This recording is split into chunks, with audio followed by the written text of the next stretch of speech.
Salut à tous, on se retrouve aujourd'hui pour parler du Paris Saint-Germain. On va parler de tout ce qui s'est passé lors de ces derniers jours et on commence tout d'abord avec le Paris Saint-Germain qui ne remboursera pas les abonnés de la Tribune Auteuil, parce que vous vous souvenez, le PSG avait été sanctionné, enfin surtout la Tribune Auteuil à cause de tous les fumigènes craqués lors de l'anniversaire du virage Auteuil. Ils avaient fêté leurs 30 ans, donc lors des deux prochains matchs au Parc des Princes, donc PSG Monaco après-demain et PSG Brest le 16 janvier prochain.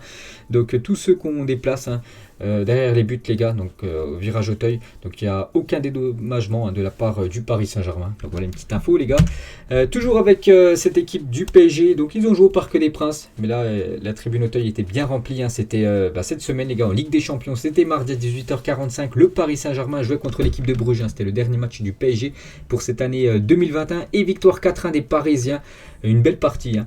Bien sûr, Bruges, c'était quand même très faible en face. Un doublé de Mbappé et un doublé de Léo Messi. On peut voir qu'ils ont obtenu des belles notes dans le journal L'équipe le lendemain, donc mercredi. Donc Messi, une note 2,7 et Kylian Mbappé. Vraiment un gros match de la part de Mbappé, une note 2,8. Et Kylian Mbappé, il fallait venir vraiment à l'heure, au coup d'envoi, ceux qui sont arrivés 10 minutes en retard, ils ont loupé tout simplement les deux buts de Kylian Mbappé parce qu'il est en feu mardi soir. À la deuxième minute, il a déjà inscrit le premier but de la partie, à la 7e minute, déjà le doublé pour Kylian Mbappé. On peut même ajouter une passe décisive en plus dans le match pour le premier but de Léo Messi. Donc il était dans tous les bons coups, bien sûr, Kylian. Et un record avec son doublé. Donc Mbappé devient le plus jeune joueur de l'histoire à atteindre le cap des 30 buts en Ligue des Champions. Félicitations à Mbappé à seulement 22 ans, quasiment 23 ans. Il aura 23 ans le 20 janvier, donc on est le 20 décembre plutôt, désolé. Donc dans 10 jours exactement. Donc il aura 23 ans. Et il est tout simplement le plus jeune joueur à 30 buts en Ligue des Champions, il est même à 31, bien sûr, parce que le 30e, c'est son premier but. Bref, donc Kylian Mbappé, il a inscrit 30 buts à l'âge de 22 ans et 352 jours. On peut voir qu'il fait mieux que Léo Messi, 23 ans et 131 jours, bien mieux que Karim Benzema. Il a inscrit son 30e but en Ligue des Champions à 25 ans et 105 jours, 3 ans quasiment de plus que Mbappé. Donc pour montrer l'exploit du Parisien, toujours avec lui, donc Mbappé actuellement 31 buts. En Ligue des Champions, qui passe à certains nombres de très grands joueurs. Eto'o, Wayne Rooney dans toute leur carrière, c'est seulement 30 buts. Et Mbappé, il est déjà à 31. Griezmann, c'est 28 buts. Robin Van Persie, l'ancienne légende de Manchester ou même de Arsenal, les gars, 25 buts.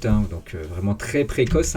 Kylian, toujours avec lui, il est d'ailleurs le premier Français à marquer 47 buts sur une année civile depuis Jean-Pierre Papin, il y a 30 ans. C'est que si on compte équipe de France plus Paris Saint-Germain sur cette année 2021, il est déjà à 47 buts, Kylian Mbappé.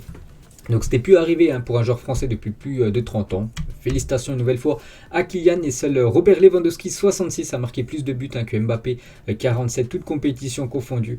Donc voilà, encore une très belle stat bien sûr pour Mbappé. Il y a juste Robert Lewandowski, l'attaquant polonais qui a plus marqué que Kylian Mbappé sur cette année 2021. Toujours avec lui, donc lors des 6 matchs de poule, à chaque fois il a été impliqué au moins sur un but. Donc il est impliqué sur au moins un but à chacun de ces 6 matchs de groupe du PSG en Ligue des Champions, soit sur un but, soit sur une passe décisive.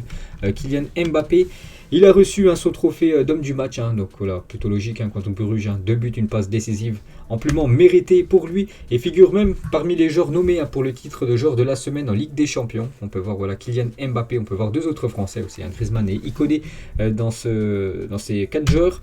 Toujours avec lui, donc si on regarde juste les stats cette fois-ci, de cette saison, donc 28 matchs, club plus sélection, donc 18 buts et 16 passes décisives depuis fin août pour Kylian Mbappé. C'est quand même une grosse cadence pour l'attaquant français. Il a fait une déclaration à la fin du match contre Bruges. On va avoir besoin de Messi dans les matchs qui compteront, bien sûr, ces matchs à élimination directe de Ligue des Champions qui auront lieu début février 2022. Et on va parler cette fois-ci de Léo Messi. Les gars, on sait qu'en championnat, il a beaucoup de mal. Mais en Ligue des Champions, c'est convaincant Léo Messi. Donc Léo Messi, cette saison en Ligue des Champions, c'est 5 matchs et 5 buts. Il est loin d'être fini, bien sûr, Léo Messi. Et on peut voir tous les matchs au Parc des Princes en Ligue des Champions. À chaque fois, il a été buteur. Un but contre City, doublé contre Leipzig, doublé cette semaine contre l'équipe de Bruges. Donc voilà, performant au Parc des Princes. Léo Messi, il a inscrit un magnifique but. Ça spécial, un petit enroulé. Le gardien adverse n'a rien pu faire, bien sûr. Donc Léo Messi a inscrit 16 buts depuis l'extérieur de la surface en 2021. Beaucoup de buts ont été inscrits loin Voilà, loin des buts, hein. La preuve, hein, déjà 16. Donc là, on prend les stats, hein, du PSG+, bien sûr, du FC Barcelone. Toujours avec lui, donc avec son doublé, il dépasse la légende Pelé, parce que Pelé, dans toute sa carrière de football, donc footballeur plutôt, donc les chiffres officiels, c'est 757 buts exactement pour Pelé et Léo Messi. Donc il a dépassé tout simplement Pelé avec son doublé. Il a égalé et dépassé dans le même match, hein. Donc 758 buts maintenant en chiffre officiel, hein, dans la carrière de Léo Messi. Félicitations à lui. Il y a Cristiano Ronaldo, hein, qui est encore devant l'Argentin. Toujours avec Léo Messi et Cristiano Ronaldo. Donc Lionel Messi rejoint Cristiano Ronaldo. Donc les deux, hein, sont actuellement à 38 buts contre 38 clubs différents plutôt. Voilà, 38 clubs différents en Ligue des Champions. Donc voilà, c'est les deux, voilà, qui ont le plus marqué contre des différents clubs, hein, 38. Donc félicitations aux deux monstres du football. Pour finir les gars avec la Ligue des Champions, hein, avec le PSG, donc voilà, le Paris Saint-Germain du coup, hein, c'est officiel, termine à la deuxième place, voilà, juste derrière Manchester City, hein. Je pense que le PSG peut regretter par exemple ce match nul lors de la première journée à partout du côté de Bruges, cette égalisation dans les dernières secondes de jeu, hein, du côté du RB Leipzig, avec ce penalty, vous vous souvenez, hein, de Kimpembe, parce que ça coûte des points et bien sûr ça coûte à cette première place, hein. Dommage parce que lors de la dernière journée, Leipzig a battu l'équipe de Manchester City, donc voilà, le PSG aurait pas foiré, on peut dire, rien que ça, fin de match du côté de Leipzig, hein. Donc le PSG aurait terminé en tête, mais bon, c'est comme ça. Donc le PSG, hein, deuxième de son groupe, et on connaît les adversaires potentiels du PSG en huitième de finale. Donc le tirage au sort aura lieu lundi à midi. Donc voilà les différents adversaires, hein. Donc ça sera du gros, hein, de toute façon, vu que ce sera un premier d'un autre groupe. Donc Liverpool, l'Ajax, le Bayern, Manchester United, le Real Madrid et la Juventus. Donc voilà, parmi ces 6 équipes, une sera le futur adversaire du PSG. Donc moi, personnellement, les gars, j'aimerais, je pense, Manchester United ou la Juventus. Une des deux équipes, hein, pour moi, serait le tirage le plus abordable, hein, pour le PSG. Et l'équipe, pour moi, qu'il faut absolument pas prendre, hein. Donc le Bayern et peut-être, hein, l'équipe de Liverpool, même le Real. Mais vraiment le Bayern, hein, je pense vraiment il faut absolument éviter, hein, les Bavarois. Et les probabilités du tirage au sort, hein, du PSG pour les huitièmes de finale, parce que voilà, il y a plusieurs pourcentages. On peut voir que l'équipe du Real Madrid est l'équipe où le PSG a le plus de chances d'affronter en huitième de finale. Bon, pour l'instant, c'est que des pourcentages, hein. Voilà, ça sera officiel lundi aux alentours des midi, hein, pour savoir le futur adversaire du Paris Saint-Germain. On va parler cette fois-ci de la Youth League. Les jeunes parisiens, eux aussi les gars, ont gagné, hein, cette semaine contre l'équipe de Bruges. Pourtant, c'est un match complètement fou parce qu'ils perdaient 2-0. Et juste avant le coup de sifflet de la mi-temps, les gars, ils prennent un carton rouge. Donc ils savaient qu'ils allaient jouer toute la deuxième mi-temps avec un joueur au moins. Ils perdaient 2-0. Donc c'était très mal embarqué. Ils ont gagné le match quand même 3-2, hein. Félicitations à cette équipe parisienne. Donc menée 2-0 jusqu'à la 69e minute. Les Titi parisiens ont réussi une incroyable remontada. Ils se qualifient pour le huitième de finale de la Youth League grâce à un but à la dernière seconde face à Bruges, hein. Félicitations aux jeunes parisiens. Et Xavi Simon, les gars, décisif dans le match, hein. Un but et une passe décisive, hein, pour le jeune néerlandais, en espérant bientôt le voir en équipe première, hein. On espère tous, bien sûr. Et on peut voir qu'il a été décisif quasiment à tous les matchs, les gars, de cette saison en Ligue des Champions. Donc voilà, contre bien sûr les jeunes, hein, voilà, de ces autres équipes à chaque fois. Soit il marque, soit il fait des passes D, le jeune Xavi Simon. Et pour finir, les gars, avec cette belle semaine, côté résultat, hein, côté Paris Saint-Germain, on va parler cette fois-ci du PSG féminin en Ligue des Champions. Elles ont joué hier soir une grosse victoire 6-0 à l'extérieur, hein. Je crois que c'est une équipe en Ukraine, voilà, l'équipe, je sais pas qui c'est. Bref, elles ont gagné 6-0. Donc elles ont fait 5 matchs, elles ont gagné les 5 matchs. Donc elles sont sûres de terminer en tête, hein. Félicitations aux Parisiennes. Et côté, cette fois-ci, on revient sur le PSG masculin, voilà, l'équipe première. Donc 2 rencontres au Parc des Princes cette semaine. Donc PSG Bruges, hein, c'est fait mardi. Et dimanche, les gars, après-demain, le Paris Saint-Germain joue contre l'équipe de Monaco au Parc des Princes. On peut voir le classement rapidement. Donc le PSG, hein, champion d'automne, hein, 11 points d'avance, hein, sur l'équipe de Rennes. Donc le futur adversaire du Paris Saint-Germain, c'est cette équipe de Monaco qui est actuellement 7ème au classement. N'oubliez pas que Monaco, c'est une belle équipe quand même du championnat français. Ils ont terminé quand même premier de leur groupe en Europa League. Donc c'est quand même un gros morceau, les gars.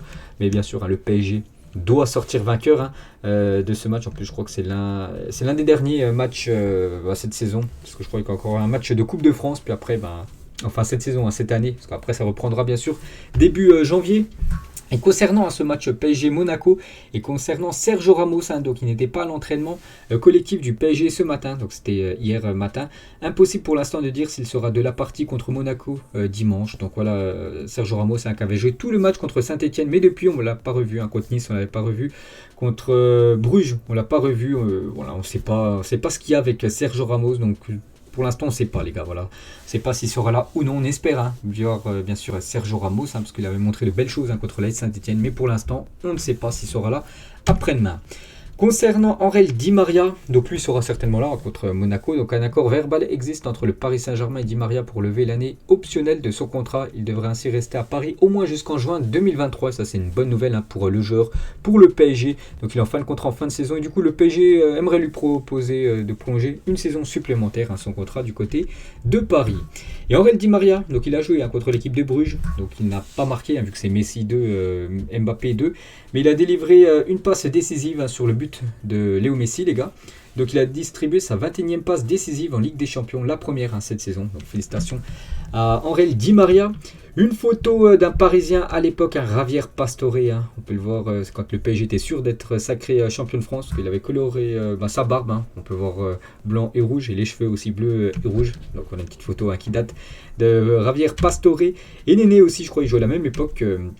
Javier Pastore. Il a fait une déclaration sur sa signature au PSG. Signer au PSG a été la meilleure décision de ma vie, de ma carrière. Pour moi, c'était le moment le plus mémorable de ma vie en Europe. Donc il a très apprécié jouer du côté de Paris, Néné, un ancien Parisien.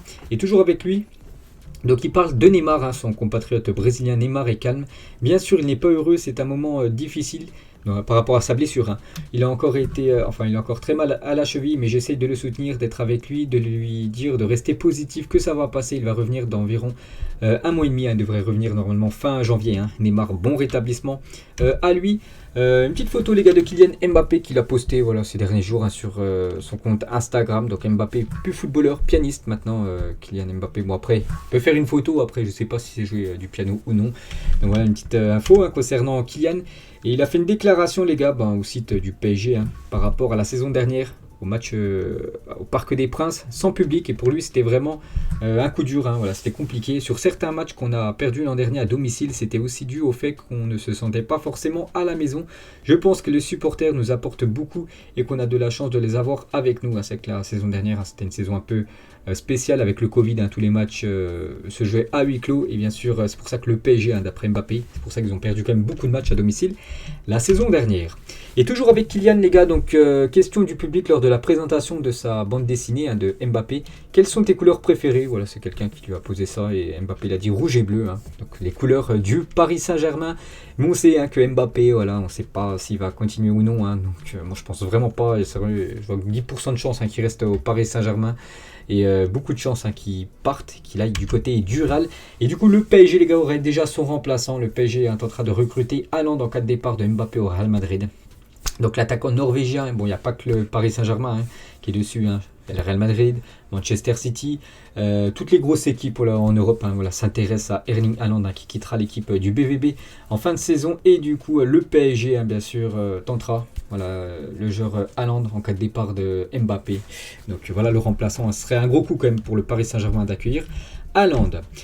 Toujours niveau transfert, donc le Paris Saint-Germain écoutera les offres pour Wijnaldum cet hiver. C'est vrai que Wijnaldum, il a quand même du mal à s'adapter du côté de Paris et pourrait peut-être déjà quitter ce club. On parle de Newcastle, en première ligue, les gars, qui pourrait faire revenir Wijnaldum du côté de l'Appel pour l'ancien joueur de Liverpool. Concernant Icardi, donc l'entourage de Mauro Icardi confie que l'attaquant argentin ne souhaite pas quitter le PSG cet hiver. Il compte rester du côté de Paris. Il est déterminé à gagner sa place au sein de l'effectif parisien. Bon, c'est très compliqué gagner sa place parce que il est très moyen. Enfin, c'est pas qu'il est très moyen, mais bon, il est pas ouf. Mauro Icardi, et surtout quand on voit l'attaque du PSG, c'est compliqué à le faire jouer, mais je pense qu'il est bien à Paris, vu qu'il gagne quand même un gros salaire et il sait qu'en allant dans quasiment toutes les autres équipes en Europe, je suis pas sûr qu'il puisse toucher le même salaire qu'il touche actuellement du côté de Paris. Pochettino sur Verratti, c'est un joueur important dans sa position, il est capable de ressortir le ballon, de contrôler le rythme du jeu. C'est un joueur qui a une valeur importante dans ce registre et on espère qu'il pourra continuer comme ça. Il a dit ça en conférence de presse, bien sûr, Pochettino. Donc c'est vrai que Verratti, le problème qu'il a un petit peu, c'est à cause de toutes les blessures. C'est vrai qu'il en a eu pas mal cette saison. Maintenant à lui de retrouver son niveau, bien sûr, à Marco Verratti. Donc voilà ce que dit Pochettino. Concernant Zinedine Zidane, on en parle de Pochettino, mais on sait que Zizou, il est beaucoup cité du côté de Paris. Le PSG a ouvert des négociations avec Zidane. L'optimiste règne. Le club parisien veut Zidane comme entraîneur en janvier. N'oubliez pas que les gars, Thomas Tuchel, l'ancien coach du PSG, avait été licencié le jour de Noël, le 25 décembre l'année dernière. Ça va bientôt faire un an. C'est Pochettino qui avait pris l'équipe aux alentours début janvier, voilà, quelques jours après. Donc voilà, ils l'ont fait l'année dernière. Ils peuvent le refaire cette année, les gars, pendant la trêve hivernale. Virer, pourquoi pas, Pochettino. Et comme ça, prendre Zidane. On ne sait pas, vous savez, dans le foot, tout peut arriver. Il n'y a pas si longtemps que ça sur le banc parisien, Presnel Kimpembe, avant bien sûr c'était un remplaçant, maintenant c'est comme un titulaire de cette équipe, et Hatem Ben Arfa, ancien joueur du PSG.